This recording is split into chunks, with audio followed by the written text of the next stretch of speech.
सीतानाथसमारम्भां रामानन्दार्यमध्यमाम् अस्मदाचार्यपर्यन्तां वन्दे गुरुपरम्पराम्।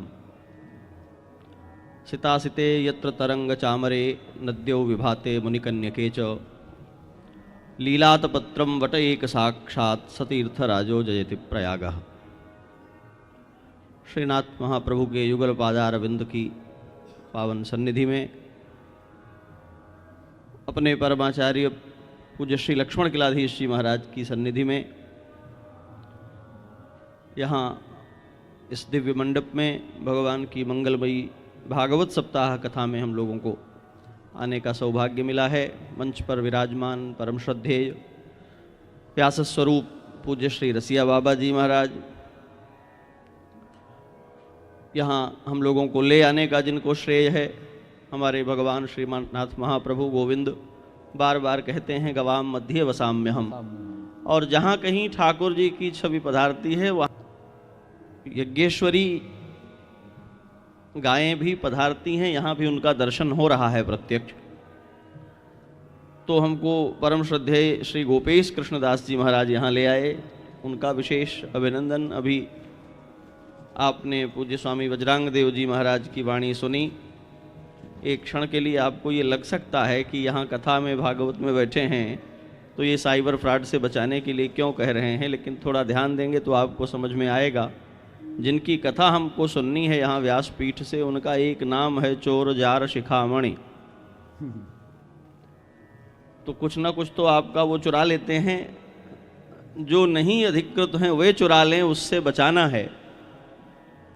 संसार के चोरों से जब अपने को बचा लेंगे तो जो जगत के चित्तचोर भगवान हैं उनके प्रति अपने आप को अर्पित करने का कोई मार्ग, कोई अवकाश बचा रहेगा।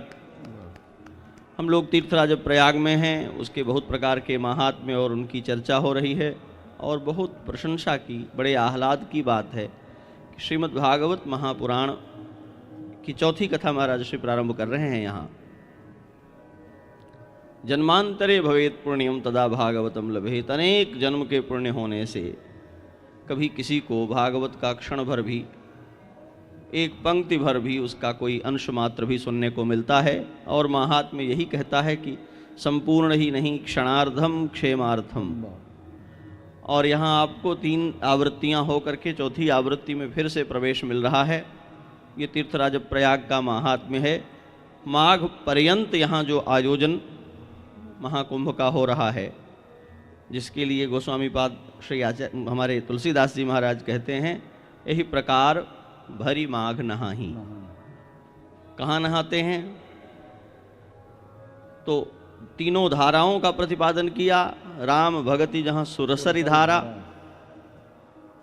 राम जी की भक्ति की धारा यहाँ गंगा जी के रूप में प्रवाहित है, और यमुना जी का विधि निषेधमय कलिमल हरणी करम कथा रविनंदनी बरनी, यमुना जी यहाँ प्रवाहित हैं। तीसरी धारा जिसको संत अंतःसलीला कहते हैं, गोस्वामी पाद कहते हैं नहीं, वो भी यहाँ प्रकट हैं, उनको देखने के लिए दृष्टि चाहिए। दृश्य होने पर भी सब कुछ दिखाई नहीं पड़ता, दृष्टि भी होनी चाहिए। भगवान ने कहा न दिव्यम ददामि ते चक्षुः पश्य में योगम ऐश्वरम। मैं तुम्हें दृष्टि दे रहा हूँ, केवल दृश्य होने से दर्शन नहीं होता, दृष्टि भी होनी चाहिए। और दृष्टि देते हुए भगवान ने जब बताया तो आपको यहाँ सरस्वती के दर्शन होंगे। वो क्या है? कहा सरसई ब्रह्म विचार प्रचारा। इस तीर्थराज प्रयाग के माघ मास में जो ब्रह्म विचार का प्रचार है वही सरस्वती की धारा है। मैं बड़ी विनम्रता से ये निवेदन करता हूँ कि सज्जनों, यहाँ सरस्वती लुप्त नहीं है। महाकुंभ में आप यदि तीर्थराज प्रयाग में आएंगे तो यहाँ सरस्वती आपको नृत्य करती हुई दिखाई पड़ेंगी। कहीं श्रीमद् भागवत सप्ताह दिखाई पड़ेगा, कहीं श्रीमद् रामायण दिखाई पड़ेगा, कहीं श्री भक्तमाल दिखाई पड़ेगा। विविध भांति से ब्रह्म निरूपण धर्म विधि बरनहि तत्व विभाग, कहीं भगति भगवंत के संयुत ज्ञान विराग। और इस त्रिधारा में, इस त्रिवेणी में जब स्नान करने के लिए आते हैं तो कोई एक अकेला नहीं आता है। गोस्वामी जी कहते हैं सब अलग अलग योग्यता, अलग अलग पात्रता, अलग अलग वैशिष्ट्य वाली विभूतियां यहाँ आती हैं। देव, दनुज, किन्नर, नर श्रेणी, सादर मज्जहि सकल त्रिवेणी, अपनी अपनी पात्रता के अनुरूप आकर के सब यहाँ अवगाहन करते हैं। और उसी अवगाहन के क्रम में यह श्रीमद् भागवत महापुराण की जो दिव्य धारा प्रवाहित हो रही है। निगम कल्पतरोर गलितम फलम, एक अमृत वो है। मैं कुछ संकेत करके आपको अपनी बात पूरी करूंगा। शिष्ट परंपरा ये है कि कथा में जाए तो वहाँ सुने। कहने के लिए तो केवल व्यास जी आते हैं, बाकी सबको सुनने आना चाहिए। लेकिन अब ये गोपेश बाबा ले आए हैं पकड़ के, जो कराएं सो। जैसे नचावे नचनिया ठाकुर की कथा में हम लोग बैठे हुए हैं, वो नाचते हैं और नचाते हैं, तो जैसे नचाएं वैसे नाचना चाहिए। तो उन्होंने ऐसी लीला की। अमृत की महिमा कुंभ से जुड़ी है। 2 प्रकार के अमृत हमारे आचार्यों ने, ऋषियों ने विचारे हैं। एक अमृत वो है जो समुद्र मंथन से भगवान धन्वंतरी लेकर के प्रकट हुए हैं कलश के रूप में, जिसके लिए देवासुर संघर्ष हुआ है और इंद्रपुत्र जयंत ने उस अमृत को बचाने की लड़ाई लड़ी है। 12 स्थानों पर 12 दिनों तक वो अमृत कलश लेकर के भागे हैं। मृत्युलोक में वे 12 वर्ष हो गए। 8 स्थान स्वर्ग के जहाँ कलश रखा गया, 4 स्थान धरती के जो हमारे यहाँ 4 कुंभ क्षेत्र होकर के प्रसिद्ध हुए। वो अमृत, एक दूसरा अमृत भी हमारे यहाँ है और श्रीमद् भागवत महापुराण में दोनों अमृत की प्रतियोगिता है और महात्म्य में ही प्रकट होती है। जिस समय शुकदेव परमहंस महाराज परीक्षित को कथामृत का दान करने के लिए प्रस्तुत हुए हैं, देवता चकित हो गए। बोले हम समझते थे हमारे ही पास अमृत है, जिसको भी मृत्यु का डर लगेगा वो हमारी उपासना करेगा, हमसे अमृत की भिक्षा मांगेगा। ये नीचे महात्मा लोग दूसरा ही बाजार चला रहे हैं, हमें पता नहीं है नीचे अमृत बंटने जा रहा है। तो देवता क्या है? बोले स्वकार्य कुशलासुरा। पूछा देवगुरु को, महाराज ये दूसरा अमृत कहाँ से प्रकट हो गया? तो देवगुरु ने कहा, देवराज वो कुछ विशिष्ट अमृत है, आप वाले से ज़्यादा गाढ़ा है, वो ज़्यादा अच्छा है। देवराज इंद्र अमृत कलश लेकर के भागे भागे आ गए और शुकदेव परमहंस को प्रार्थना की। बोले महाराज ये संसारी राजा मृत्यु भय से ग्रस्त अमरत्व चाहते हैं, हम ये अमृत कलश लेकर के आए हैं। आप जानते हैं बड़े यत्न से ये उपार्जित हुआ है, बड़े यत्न से इसका संरक्षण हुआ है। हम यह संपूर्ण कलश आपको देते हैं।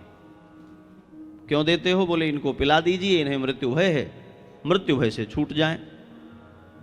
शुकदेव जी मुस्कुराए, बोले इतने दानी तो तुम नहीं हो, इतनी तो मार खाई इसके लिए, इतने तो तुम रोए इस अमृत के लिए, एक एक बूंद के लिए इतना सारा संघर्ष हुआ है। एक बूंद अभागे राहु ने लेना चाहा था, तुमने उसकी गर्दन कटवा दी। अभी तुम पूरा अमृत कलश ले आए हो हमें देने के लिए, हमें भरोसा नहीं होता। देवताओं ने कहा महाराज कुछ हिसाब किताब है। क्या है? बोले राजा साहब को तो ये हमें वाला अमृत पिला दीजिए जो हम लाए हैं, और जो अमृत आप इनको पिलाने जा रहे हैं वो हमको इसके बदले में पिला दीजिए। शुकदेव जी ने कहा भागते हो कि नहीं यहाँ से? तुम चतुर हो, अपने को चतुर मानो, इस बात में कोई दोष नहीं है। हम अपने को समझदार माने, इस बात में कोई दोष नहीं है। हम अपना हित चाहें, इसमें कोई दोष नहीं है। पर हम किसी और का अहित चाहें, किसी को मूर्ख समझें, ये दोष है। तुम होगे चतुर पर तुम बाकी सबको बुद्धू समझते हो। क्व कथा क्व सुधालोके क्व काचः क्व मणिर्महान। कांच दे करके कोई मणि ले आवे, ऐसा कौन चतुर है? और कौन ऐसा मूर्ख है जिसके हाथ में मणि होगी और कांच के बदले में देगा? आश्चर्य किया देवताओं ने। इस अमृत का ऐसा महात्म्य है और यह परमहंस शिरोमणि इसका तिरस्कार कर रहे हैं।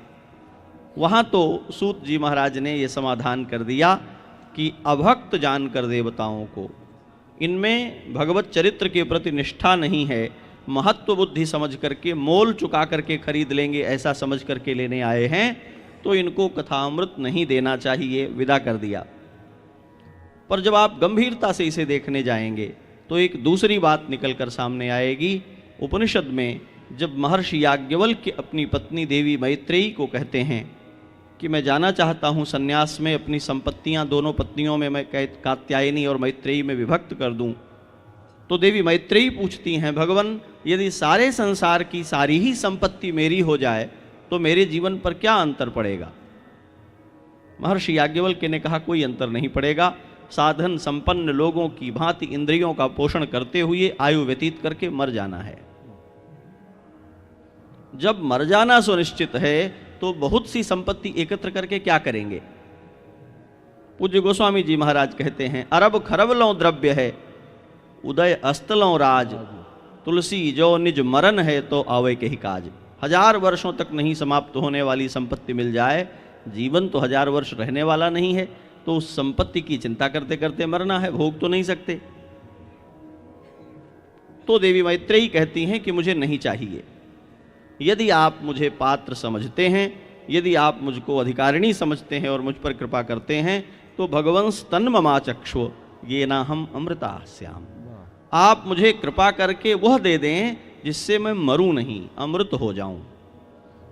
क्योंकि यदि जीवन मृत्यु की ओर बढ़ रहा है तो सब कुछ संचित करके भी क्या करना। सर्वे क्षयांता निचया पतनांता समुच्छया, सब छूट जाएगा।